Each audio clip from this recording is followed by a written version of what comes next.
دیکھیے اگست 5 2019 کو جو بھارتیہ جنتا پارٹی کی گورنمنٹ ہے اس نے 370 اور 35A کو ایبروگیٹ کیا.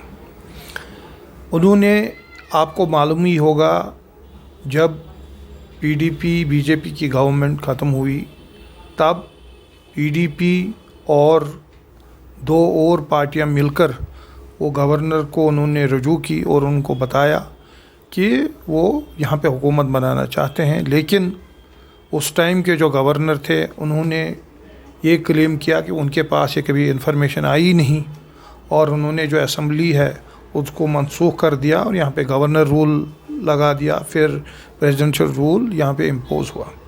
تو اسی کے آڑ میں جو بھارتیہ جنتا پارٹی کی گورنمنٹ ہے اس نے اپنے جو پارلیمنٹ میں جو ان کی میجورٹی ہے اس کو مس یوز کر کے 370 اور 35A کو ایلیگل طریقے سے ایبروگیٹ کیا.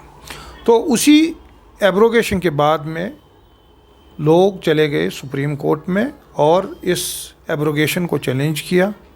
اس میں PDP نے بھی اپنی پیٹیشن دائر کی ہے, اور بعد میں جو سپریم کورٹ ہے وہاں پہ ایک 5 ججوں کا کانسٹیٹیوشنل بینچ کانسٹیٹیوٹ کیا گیا 2020 میں, اور ابھی اگست 2023 سے اس کی سنوائی شروع ہوئی. جو پیٹیشنر سائڈ ہیں جس میں PDP بھی شامل ہے, ہم سب نے اپنا یہ جو کیس ہے اس کو آرگیو کیا ہے, اپنے آرگیومنٹس کورٹ کے سامنے رکھے ہیں, اور ابھی جو گورنمنٹ کی طرف سے جو لائرز ہیں وہ اپنے آرگیومنٹس پریزنٹ کر رہے ہیں. تو یہ بتائیے کہ 370 کے اگینسٹ جو پٹیشن دائر ہوئی ہے اس کے کیا گراؤنڈس ہے؟ دیکھیے گراؤنڈس تو بہت سارے ہیں, لیکن جو 3 مین گراؤنڈس ہیں وہ میں آپ کو بتانا چاہتا ہوں. پہلا گراؤنڈ یہ ہے کہ جو اگر آپ 370 کی جو لینگویج ہے اس کو دیکھیں گے, 370 کو ایبروگیٹ کرنے کا حق وہ صرف قانون ساز اسمبلی یا کانسٹیٹوئنٹ اسمبلی جو جموں کشمیر کی تھی اسی کے پاس ہے, کیونکہ کانسٹیٹوئنٹ اسمبلی نے 370 کو ایبروگیٹ نہیں کیا اور اب کوئی کانسٹیٹوئنٹ اسمبلی نہیں بن سکتی ہے. ہمارا مین آرگیومنٹ یہ ہے کہ اگر یہ حق کسی کے پاس تھا, وہ صرف کانسٹیٹوئنٹ اسمبلی تھی جموں کشمیر کی, اسی کے پاس یہ حق تھا اس کو ایبروگیٹ کرنے کا, نہ پارلیمنٹ کے پاس اور نہ کسی اور کے پاس اس کو ایبروگیٹ کرنے کا حق ہے. یہ ایک بات ہے.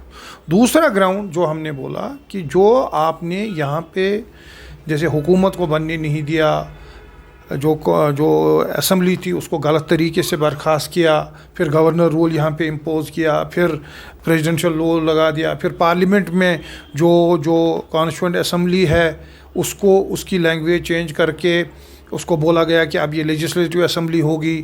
اور جس طریقے سے جس پروسیس کو انہوں نے فالو کیا اس میں جو لوگوں کی رائے ہے, ول آف دا پیپل, اس کو کہیں بھی دھیان میں نہیں رکھا گیا.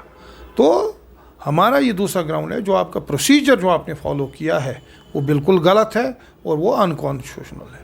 تیسرا جو اہم گراؤنڈ ہے کہ آپ کو یہ بھی معلوم ہوگا کہ انہوں نے جو جموں کشمیر کی اسٹیٹ ہے, جو ایک بہت پرانی اسٹیٹ ہے جس کی ایک تاریخ ہے, اس کو انہوں نے 2 UTs میں ڈیوائڈ کر دیا.